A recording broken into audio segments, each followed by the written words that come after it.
There was once a race of beings who could live by turning most of their attention inward or outward, or both. Except that no one was permitted to do both at the same time. Well, at least no one ever did, whether it was permissible or not. You know. One man one day wondered, how can you tell if people are working or not? Then answered his own question, by the fact that they work. If you take life to be as it seems to be, then you can either laugh at life or criticize life. But once you know the truth about life, then the way everyone else takes it is somewhere just this side of painfully ridiculous. The mind, metaphorically speaking, is like seeing with two eyes, while consciousness is like seeing with either, choose one of the following, one eye, three eyes, no eyes.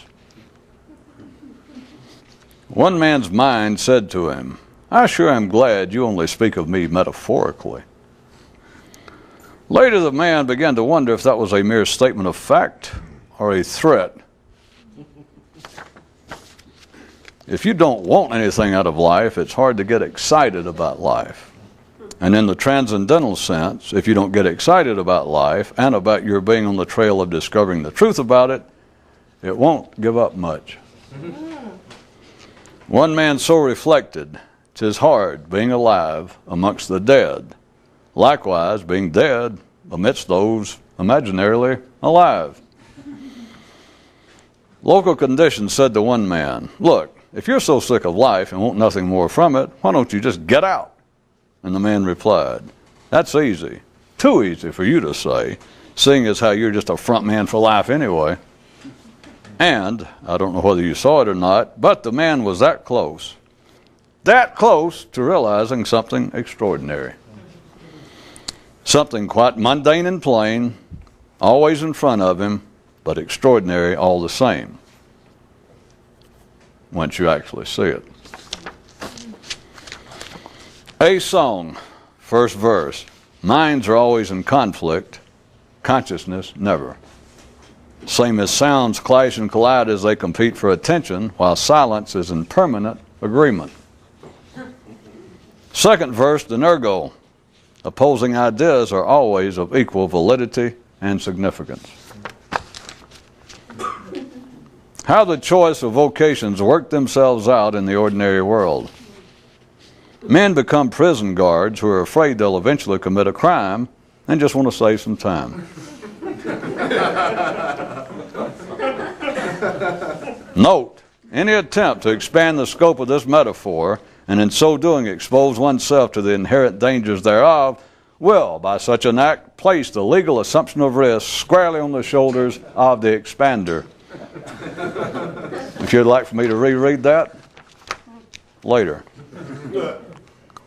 Tonight's myth on the rat of life was originally a flea, which, when seen, explained much about the nature of life's life. But soon after it was first seen, it proved too disturbing to most, and a new, more complicated name for it was found. Tonight's more offensive myth.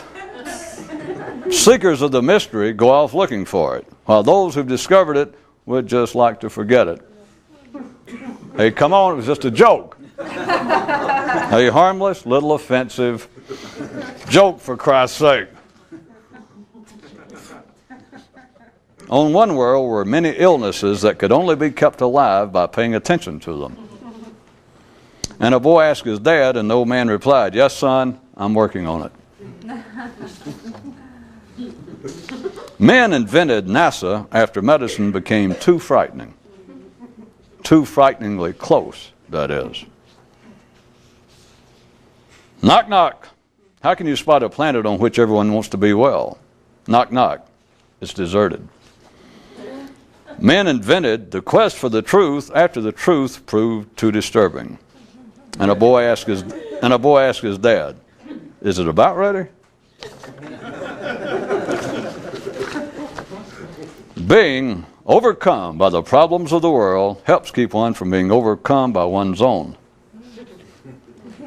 Okay, the true version. All right. Being overcome by the problems of the world helps keep one from ever realizing that one's own are illusionary. Also, one day a man thought, it's amazing, I can make up things about life as fast as I can think. And one day life thought, it's amazing, as fast as I can make up things, men will think about them.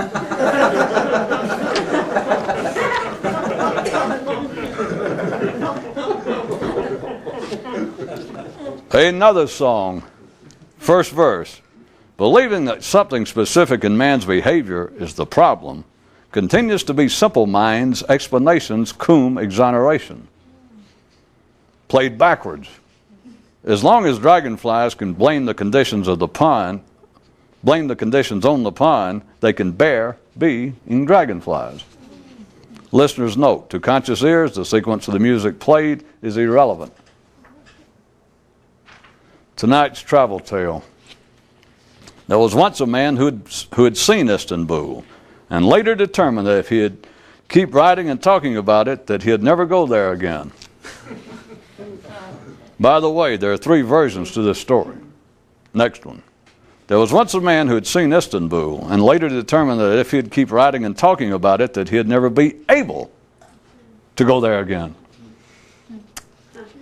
3rd version. There was once a man who had seen Istanbul and later determined that if he'd keep writing and talking about it, that he'd never have to go there again. There actually is a 4th version that says the first 3 make no sense and are totally unreliable, unless one of them seems to apply to you, in which case you're directed to go on to the 5th version.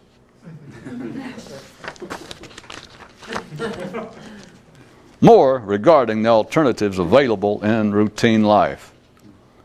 The reason that man has both religion and mental illness is so that if you cannot afford one, you can the other. I don't know how often I'm going to have to warn you about taking these straightforward, literal bits of info and trying to extend them into non-material internal areas where they most definitely do not belong. One little lad used to kick at the foundations of every public institution he passed. He did so with such vigor and consistency that amongst the town folks he became known as he who limps.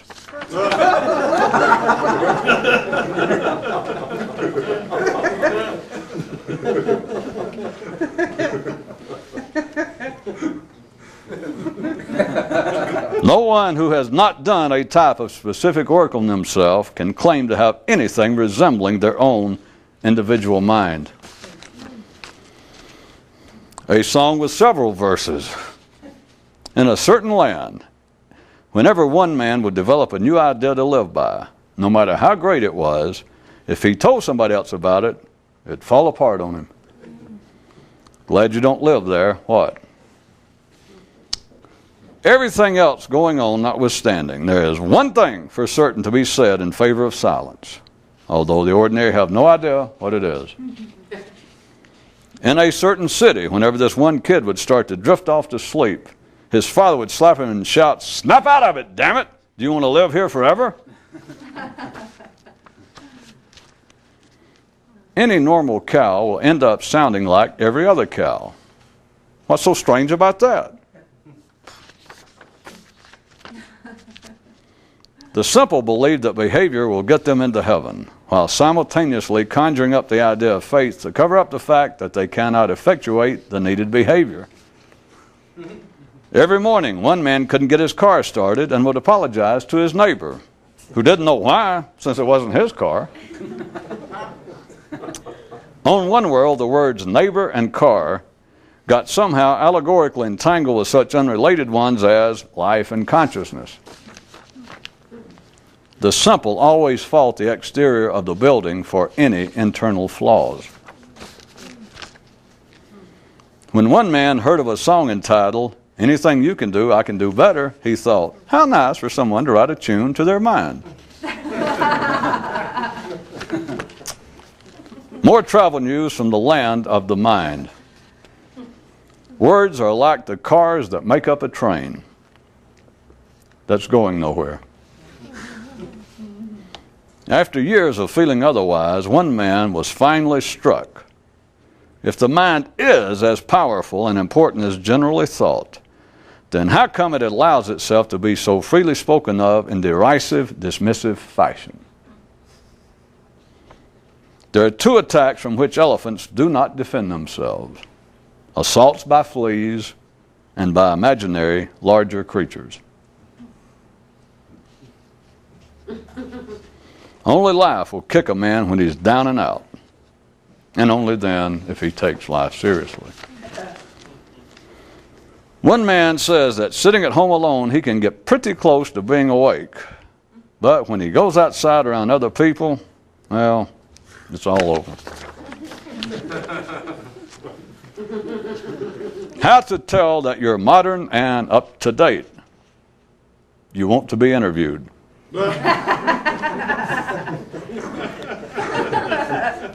This is also how you can tell that you're ordinary and know nothing. Unless you think you want to be questioned. There was once a buzzard that couldn't fly and couldn't understand why no one wanted to hear about it. There is a reason that communication between the mind and consciousness is so negligible, though those of the mind never know why.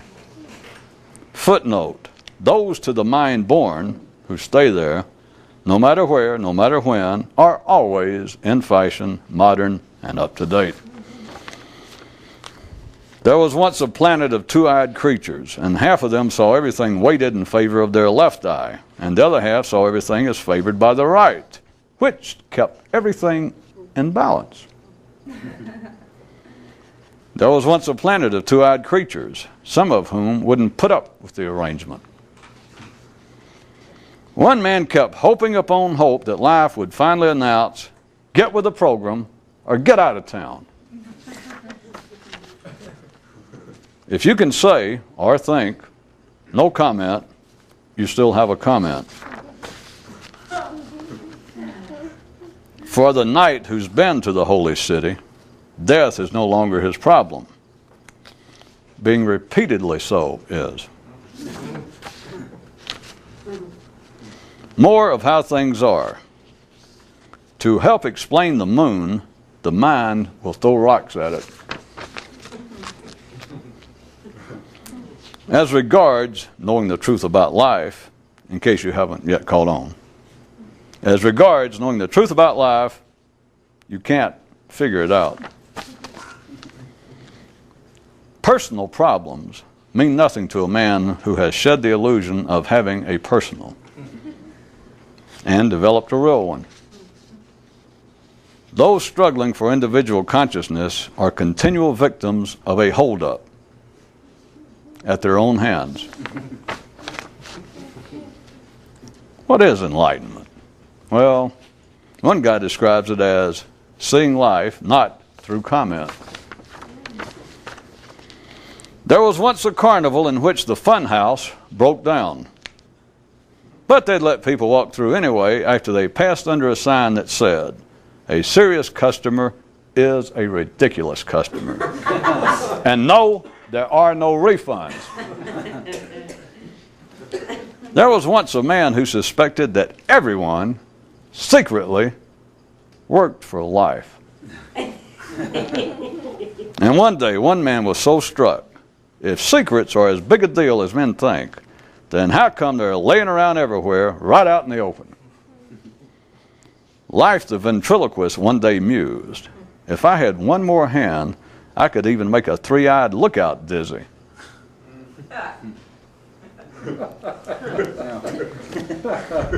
Look out, shouted local conditions, the big guy's at it again. And life thought, can't anyone take a joke anymore? From a more conscious view, arguing is the same as agreeing in that both are cases of drowning in the same pool. If we lived in a better world. It's just the title of the, just the headline of the. Oh, I get it. It was the mock sincerity. If we lived in a better world. Anything obvious to ordinary minds, the ordinary would see, is obviously incomplete. Question: how can you spot a real mystical monastery? Answer: it's silent and unseen and inside someone's head. Pigs only want to improve themselves after it's pointed out what swine they are, which, like everything else close to the truth about life, only makes sense if you don't think about it in the normal way. One man developed the motto, no talk, no guilt. He's now working to expand it to no thought, no guilt. One man decided that God wants everybody's ideas to run together, which is why paper comes in reams and not single sheets. All the creatures on one world are born in a pair of shoes and told to never polish them. One man had this question: if you know the truth about life, does that mean that life can't push you around anymore after that? And he named this question, "Dream on, you silly twit, you."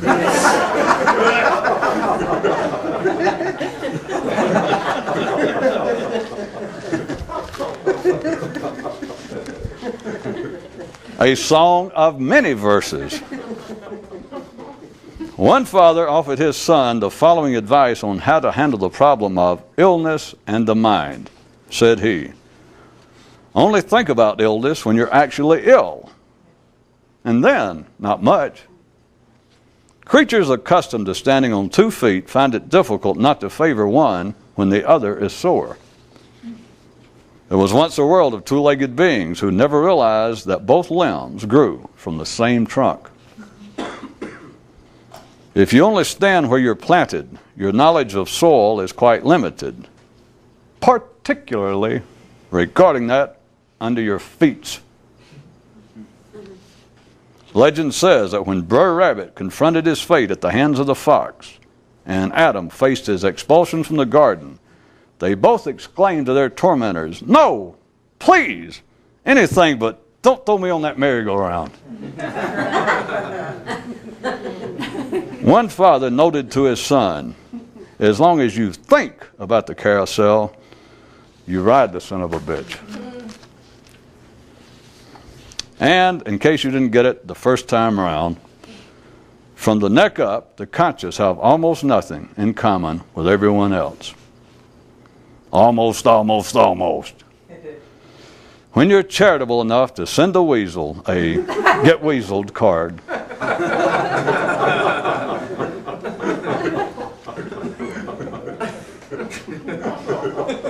knock, knock, how can you tell that a real mystical warrior is inside a particular suit of armor? Because he's no longer in there.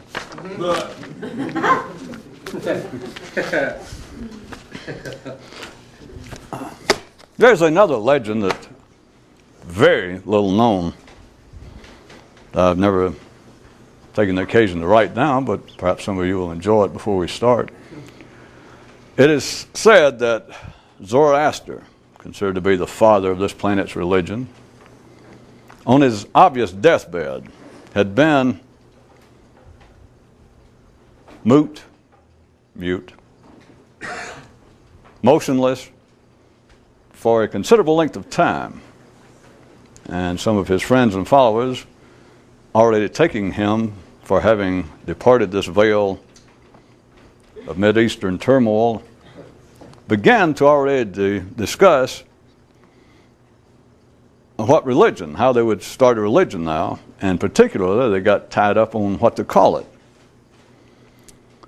And after a few hours of them going through it, Zoroaster suddenly opened an eye, turned his head a little bit, and he says, "Why don't you just call it imaginary geese farts in the wind?" And they asked, "Why in the world would we want to do that?" And he said, "Well, that's what the enlightened are going to eventually call it."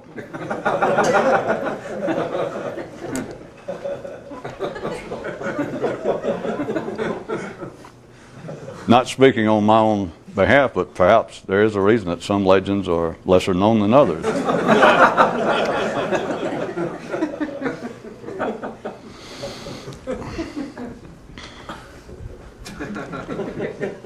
Considering again what we were talking about, that as charitable as I was to any uncomfortable weasel by saying or reminding you in that last news item that there is almost nothing that the conscious and the ordinary hold above the neck, at least in common.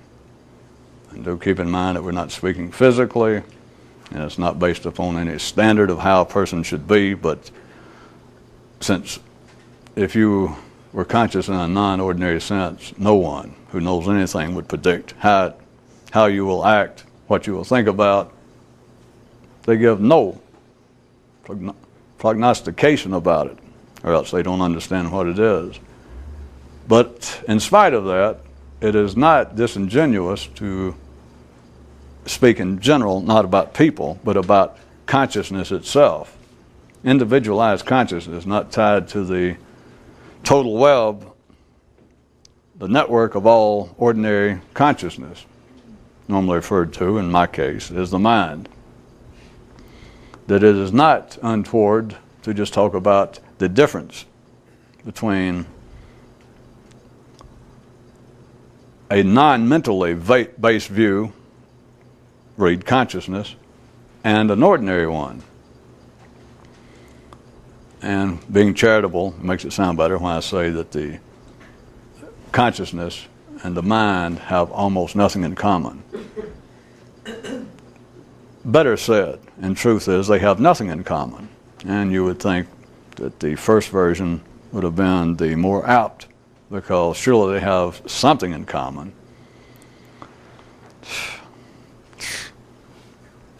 Words, symbols. If they do, if consciousness still has any comment, which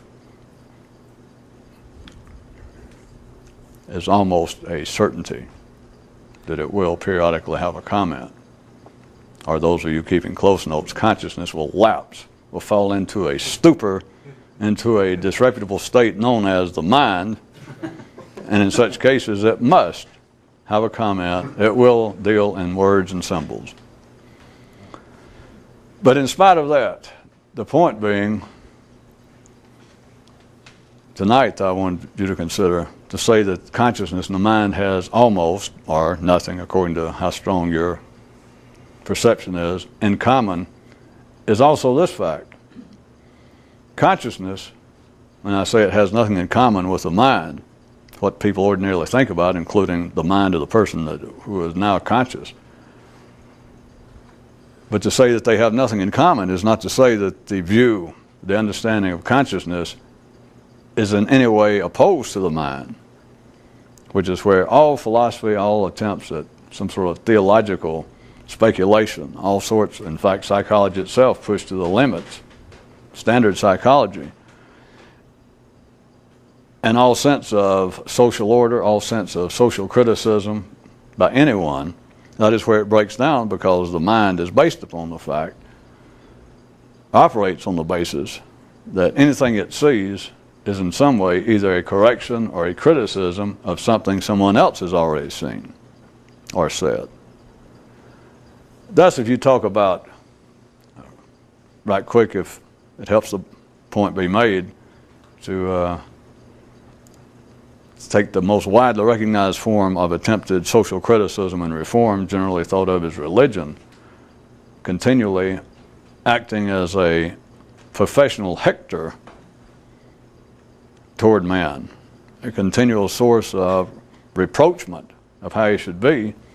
It is on the basis that there is some way that he behaves now that is unacceptable, not to his advantage, and then describes, which shouldn't take much once you describe what should not be going on. You have got to have a very limited walking around intelligence not to be able to figure out for yourself, not to get the punchline. If somebody preaches 4 hours about the evils of alcohol and then says that they have the solution, I mean, I'll assume that even most people would guess what the punchline is going to be. But at times it appears to be much more subtle than that, much more convoluted and complex. But still it is the mind, when it is operating in the mode that apparently is from a superior view, whether it be based on education, revelation, a man's own indigenous intelligence, that he looks upon life, some aspect of it, and he begins to preach about it, begins to condemn ways in which men are behaving in some specific area.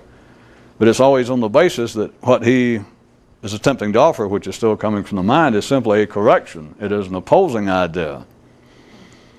It is never seen as mere opposition, and it's certainly never seen by the mind, since it's the part of the basis of its own foundation and operation. It is never seen as an absolute necessity. There is no such thing as an idea to the mind with no opposition. That would, in fact, meet Zoroaster's definition in a non-clerical manner of imaginary geese farts in the wind. Because if you had an idea for which there is no opposition, and you can come up with it, I could stand here and make up one, but it would sound like gibberish. It would sound like a non sequitur, because you would have to come up with an idea, a sentence, to which the mind had not already had established in it, the collective minds of whoever I was talking to, in right time and place. It would have to be a sentence that rhetorically made no sense, even if I used ordinary words. But still the sentence, it might sound like it was about to make sense, but I get through and I look like, well, that was it. And you think, well, damn, that was just, it was just a verbal non sequitur. That would be the closest that the mind, that close example I can make of an idea that would have no opposition. Thus it be also, if anyone cares to notice, why there is no such thing at the ordinary level as originality. Certainly no such thing as originality of thought, which is why cliches and thinking and cliches passes for originality of thought. Because since there is not originality of thought, all a man can be, an ordinary man can be, is in fashion. And never noticing the fact that the proof that you're in fashion and mentally with it is by the fact that you know the latest cliches, catchphrases, buzzwords. That's how you show your intelligence. Which, in case you think that people are about to snap out of it, no one ever notices this. I mean, it's there and I can point it out. It's not like that it took some kind of great surreptitious spying and digging on my part. It's going on constantly. That those considered to be the intellectual bellwethers, the insightful gurus of our day and time, no matter when it is, they continually will speak in up-to-date jargon and cliches. They can't go 2 or 3 sentences without using some, and I'm using cliche in the widest possible sense, that you can, if you have walking around intelligence, you can, with any social expert, psychologist, theologian, political commentator, anything that has to do with non-specific technical areas, when they start making a survey from their magnanimous, from their high view, something to do with the nature of man, you can finish any sentence they're going to repeat and that they're about to say. You can go and pay money or go to some effort to hear them speak, and you can sit there if you have any intelligence and finish every sentence they're going to finish. Withal, if they get up there and you can't do it, the man is not an expert. The man is probably, the strain of his work is beginning to tell on him. Or it's years of drinking. The point is, the man is falling apart. He can be a Nobel Prize winner in psychology or whatever field. And if he starts speaking and you cannot, if you're just an ordinary intelligent person, sit there and actually finish off every sentence he's going to say, then you should be concerned about the man if you have concern for your fellow man, because he is coming apart even as he stands there. He is going to pieces. And yet, just to show you how life's arranged, no one ever notices that, and it's not like I'm the greatest genius. That's child's play. But just notice that it never arises. No one ever turns, no 2 experts or on a panel somewhere, and one say, by the way, not just you, but he suddenly takes a sense the guy just did about, well, the only thing we can ask for, since we're going to have to bite the bullet and make those kind of hard decisions either at a national level or a local level, if the playing field does not get equal for everyone, there's no doubt. I'm not sure that our society, as we know it now, will survive. And everybody goes, well, by God. And so the guy next to him, an equal expert, notice it never happens. The guy turns to him, maybe he's a colleague, a friend of his. And he goes, by the way, Dr. So-and-so, not just you because I just got through doing the same thing, but it just suddenly struck me after all these years. Do you realize that for the last 2 minutes, I was trying to keep count, and at least 60% of what you said was couched in the form of a catchphrase, buzzwords, or a common cliche that I could finish. I didn't see your script. I didn't know what you were going to say tonight. I could sit here and finish it, and I'm looking at the audience. I bet they could. And suddenly, he could see it if it was presented the right way, objectively. Many people in the audience would go, well, that's true. Then, if some nut like a Zoroaster's ghost showed up on this planet and jumped out and hollered, now we're getting somewhere. You people just admitted what he said. And they went, yeah? They go, well? And the ordinary mind goes, well? So that's the problem. To the mind, there is no point to this, which is why it's always so popular. People can listen to it and they go, well, what's the point? And if you insinuate, well, maybe there's not a point, and maybe that's it. They go, well, you're just being cute. God, that I could be. Well, but we're not talking about physical matters, friends and neighbors, or else we're all in trouble. Well, many of us are. But thank God, if it makes you feel any better, I have happened to have seen the only surviving photo of Zoroaster. And I'm going to tell you what, he wasn't all that much. If it gives any of you people any hope.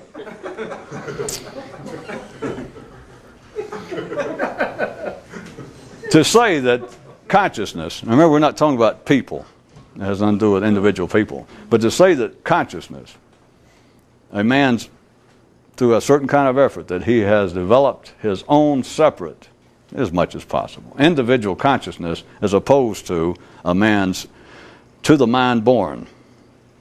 To say that they have nothing in common to an ordinary mind, a normal, educated, sophisticated, average person, if you present that to the mind, what can the mind make of that? Only one thing, if it takes it as having some serious intent. The only thing it can make of it is that I would be insinuating that what people normally think is incorrect, and in some way I'm insinuating that you can be in some other state of consciousness or you can see things differently to where you understand the incorrectness of what people think. That's the best you can do with it. And to say that's not even close is not even close. Being the so-called enlightenment, liberation of the mind, the awakening of consciousness, all of that, it does not correct the errors of the mind. It does not present opposing, conflicting ideas, which if you point that out to the mind, it can go nowhere with it. If it attempted to give you its best, sincere attention, there's nowhere you can go with it. If for nothing else, I could point out that every example it knows, all the way from public religion to all records, all known records of so-called and assumed metaphysical systems of Zen, Sufism, Christian and Judaic mystical groups and operations. We'll just take religion, the public form of mysticism. What does it present? If nothing else, if you describe it as nothing else, what it presents are views that conflict with the day and time. If they don't, they get absorbed and the crown, Caesar and God become one. And it becomes a theocracy. A religion, if it is not in conflict with Caesar, if the views it's presenting are not in conflict, it's a doomed religion, or it's become political, and vice versa. So the point is, religion and all mystical ideas, and not just public religion. If you start digging out, if you start reading the records of the Zen activity or Sufism, anything that you want to pick out, the Tibetan liberation attempts at the liberation of the mind. If you read any of these, without any doubt, the mind reads it as being that it's offering, and you can pick your own word because I'm not using it in a particular offensive manner, but they are offering conflicting views. They're offering views that oppose the normal views.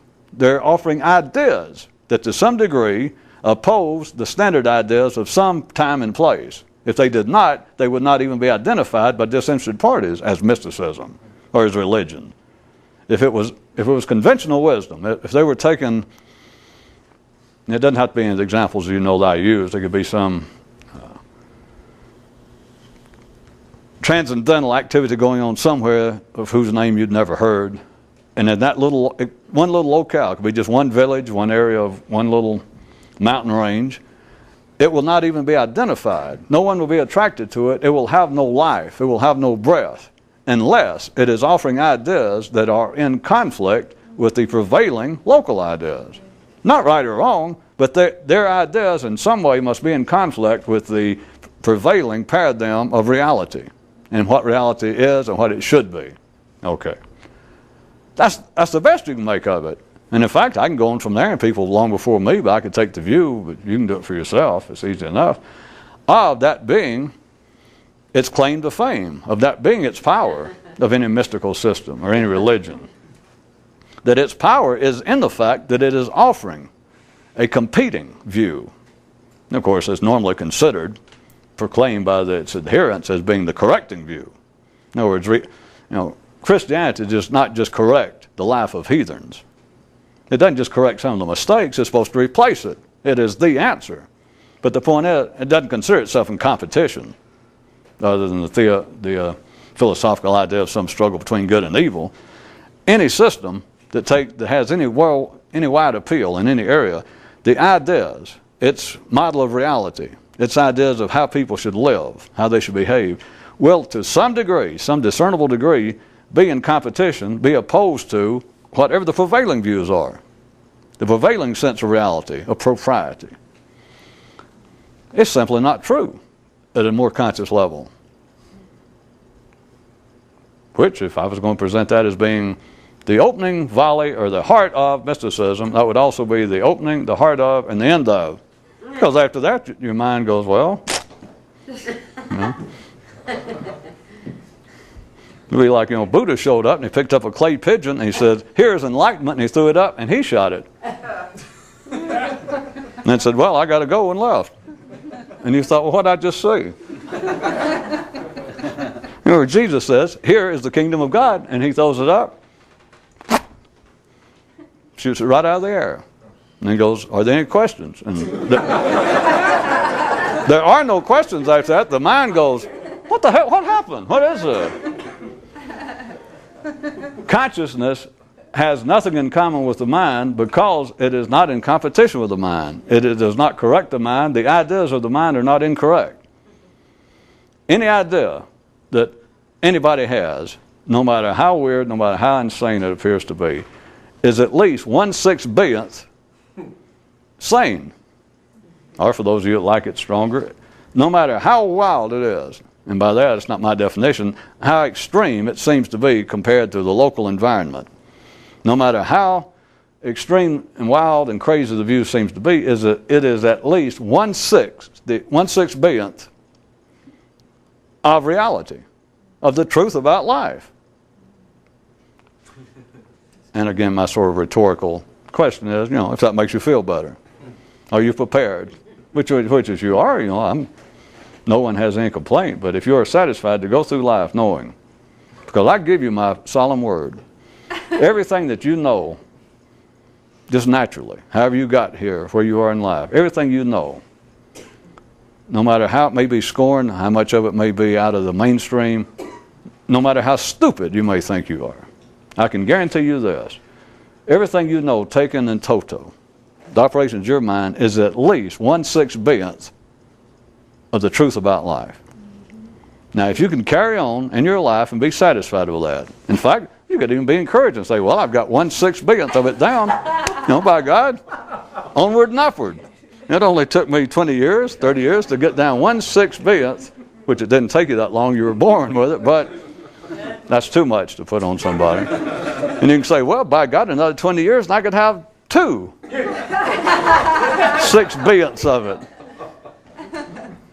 Which is the old idea that people always, any kind of true activity such as this, well, there's stories in all religions, somebody going to Moses or Abraham or Muhammad and saying, should everyone be a Muslim? Should everyone follow the secret work? Should everybody be on this quest? And the answer is no. After these guys die, You can't make a religion. The followers and his family can't make a living out of it if you say no. Or if you say, should I be living such and such way? And his family can't say, well, hey, Muhammad's dead. The game's over anyway. Forget it. But we started a religion if you want to join up. And everybody goes, yeah, we'll be right back. There has to be, apparently, some direction about how a man should live. But there are none. But notice all religions, and it's assumed, it's written into, even those activities that apparently are of a metaphysical nature, not just religion, that they all seem to have some structure to them. They seem to have, or not seem, when I say seem, I'm sort of talking between us. They literally do, but it still seems that way. That they have a specific purpose. And they say, here is a statement of how reality is. There is no such statement. And the idea of awakening or enlightenment, it does not correct the flaws. It does not bring up a corrected view of your old view of life. That is why there's nothing in common. Because if you're correcting someone else's views, if your ideas in life, if your sense of what reality is still in opposition to someone else's, anybody else's, no matter how weird, no matter how moderate. And of course, I'm saying this rhetorically because everyone's mind is based upon ideas that are in opposition. The half of everything you think is opposed by half the other people in the world. If it wasn't, this would be a barren desert.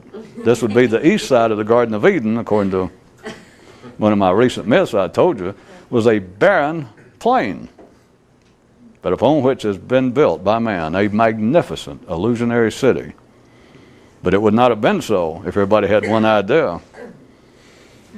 For those of you that like a new interpretation of the Tower of Babel, forget language, you had to have opposing ideas.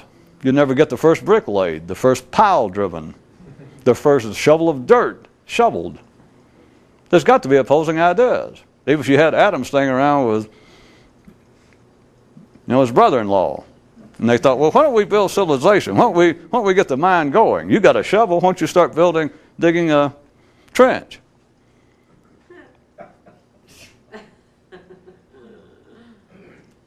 If that was the end of the story, we wouldn't be here. Here's what had to happen. Adam's brother-in-law turned around and said, well, hey, why don't we go ahead and start building up things, and let's get to work and do something worthwhile, worthy of man. Why don't we build a city here? In fact, we need some footings. You got the shovel. Why don't you dig one? And Adam said, why don't you dig it? Then now we're getting somewhere. It didn't have to be literally that. It's either that or Adam said, hey, you got to keep your ideas to yourself. Who's talking? There had to be that. It couldn't be the one thing. Which we're going to back up the Genesis story a little bit, is the same thing as, God, creation. The silent garden had to speak to man to get it going. But man had to reply. To take the idea, is it put literally in the Old Testament, if God said, what the hell are you up to? Or, did you eat that? Did you do what? If Adam had kept his mouth shut, now some of you might immediately think, oh, you're going to say they'd never throw him out of the garden. Right. We wouldn't be here. The only way he could have got thrown out was he had to say something. It doesn't matter what. But the ordinary minds, it always thinks the content is important. That it makes a difference. God says, did you eat off that tree? Now see, ordinary minds will say, well, now this is going to be important. Is he going to tell the truth? Is he going to lie? It doesn't matter. All that was necessary was that the son of a gun answer. He would have been safe, if you consider safe, for everybody that still dreams the same thing, that dreams of paradise lost, and then hope it'll be paradise coming up after I die. No refunds, though. Remember that house of mirrors that broke down, that fun house? No refunds. But anyway, for people that think it's paradise lost, and if that's what everything is about, if it makes you happy, then I can give you my assurance that we would not be in the pickle of a mess. In the sorry state we're in today, according to everyone that has any intelligence and good suits and haircuts, we would not be, by God, going down the tubes. There's one. Think I can't use them? I know them. Going to hell in a handbasket. Don't get me started. I'll have to put on a suit and get a diploma somewhere and be an expert. At any rate, if it makes you feel good, don't worry about us being thrown or lost completely forever and struck out, cut off from the center of creation, from God himself, the creative force, thrown from the garden. If it makes you feel better, let me tell you this. It did not have to be. And if Adam had not answered, we'd still be there. If that makes you happy. You wouldn't know where you were. You wouldn't be anybody individual. And about the most intelligent conversation in which we'd be engaged would be things like moo, blah, maybe here and there, and arf, arf. But that would have been it. Back to, there was a point to this, not a correcting of the Old Testament. But does anybody here, it was a story I was getting about Adam and his illusionary brother-in-law standing there leaning on a shovel. It's when God said, and it didn't matter what, this tree of knowledge and all that, that's, you can plug in different metaphors and intents. But all it mattered, God could have said anything. They hollered, hey you, can you hear me? I mean, that's about as innocuous. And if Adam had never responded, if he just kept standing there, and God said, hey, I'm talking to you. And he knew it was him because he's the only guy there on the whole planet. Anyway, I'm talking to you.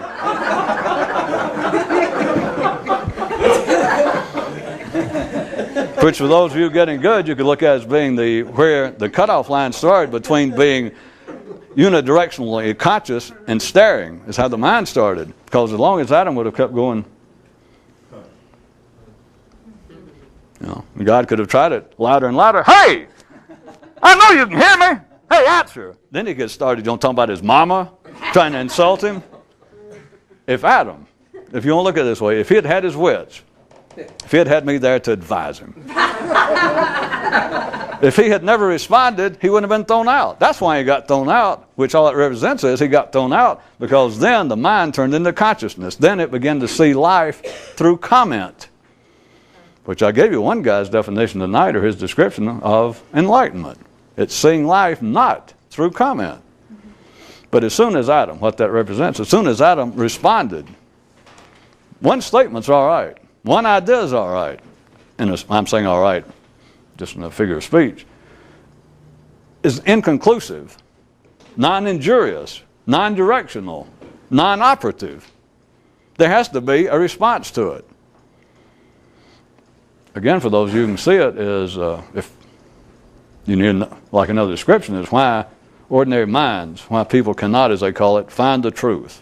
Why men cannot arrive at some common agreement to the truth. Why Jews and Muslims and Italians and Greeks and Turks cannot sit down by God and come to some agreement as brothers.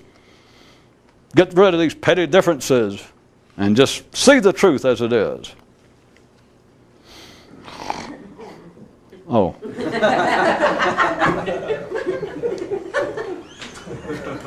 It cannot be done. I mean, it's not that people are stupid. It's not that people have been cursed. It's not that the gods have got it in for man. They're dealing on the basis of the mind, and the mind cannot operate on a single idea. Put it to you another way. If everybody on this planet could sit down and suddenly come, in the fullest sense of the word, to complete agreement that all conflict was gone, unless we get physical conflict, because you've always got that, as long as you're healthily wired up as a survival physical being. But forgetting all that we're talking about man in the singular sense of him having a functioning intellect. If we could take all of humanity and actually sit them down and work some magic, and they did come to one mind, as it's called, that all non-survival, non-physical, non-biological conflicts notwithstanding, that everything else from the neck up, all of his so-imagined religious, cultural, political, economic, social, whatever, all of the conflicts that they could, through some way, finally come. We got all 6 billion, the day came, got closer and closer, and finally it happened. We all came to one mind. Don't worry about heaven. Don't worry about paradise after that, because you're back in the garden. If suddenly they took a vote, that suddenly humanity felt we're close, and it takes not a majority vote, it takes a unanimous vote. And they holler, all right, here's what we decided. And whatever it was, we've all decided that we'll become Norwegian Lithuanians, and we'll all be half man and half woman, and will be freeloaders and free marketers. Anyway, they come up with this whole list. Here's what we agreed on. What do you say? They ask, all in favor, and 6 billion hands go up. Or not hands, do it the real way. A voice vote. How many on this planet's in favor? And 6 billion voices go, aye. That would be the last word ever heard on this planet. Because if that happened, there would never be anything else said. There would never be anything else thought. That would be the end of the human mind as it is now. Back to the main track. At any rate, that is, for no other reason, it is a mathematical fact. It is based upon physics, albeit a peculiar form. Well, a form not taught in educational circles. That is why man will never come to agreement, speaking from the neck up. It cannot. The mind cannot come to agreement. The mind is based upon opposing ideas. It is based upon conflict the same way as survival at the physical level, at the physical food chain. The mind operates in the same way as competing ideas, opposing ideas. And the ordinary mind still, no matter how educated it becomes, no matter how sophisticated, the mind becomes, is always on the basis that what I think, notwithstanding, I'm not saying that some other people, some conflicting ideas, some groups of people with other political or whatever ideas, I'm not saying that they're totally without merit. But if they in some way could see the greater validity of my views, and it's ellipsis time, there's no such thing as coming to common agreement from the neck up in the mind. Minds are always in conflict. Consciousness, never. In the same way that sounds are always clashing as they compete for attention, whereas silence is permanently in agreement. Didn't go any better this time, did it? Yeah. There is never any conflict in silence. But as long as you have sound, which is a physical operation of the mind, as long as you have sound, there's going to be opposition. In fact, there cannot be sound without the opposing eardrum to pick it up.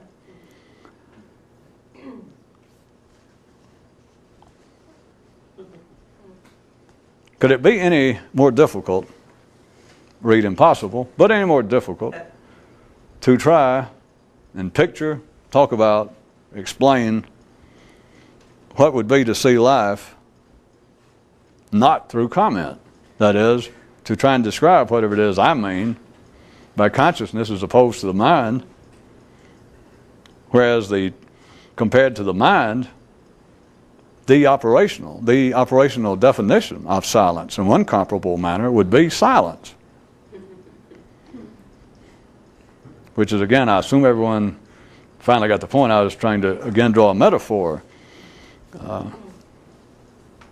The allegory of a figure like a Jesus and other religious figures, but of a Jesus there and dying after becoming conscious, assuming that what it represents was a quite conscious man at the time and at the place, and then there as he dies, after being cut, spit upon, ridiculed, and laughed at, that there in his final moments, that it is not totally beyond the imagination that he could have found some complaint with the conditions of things.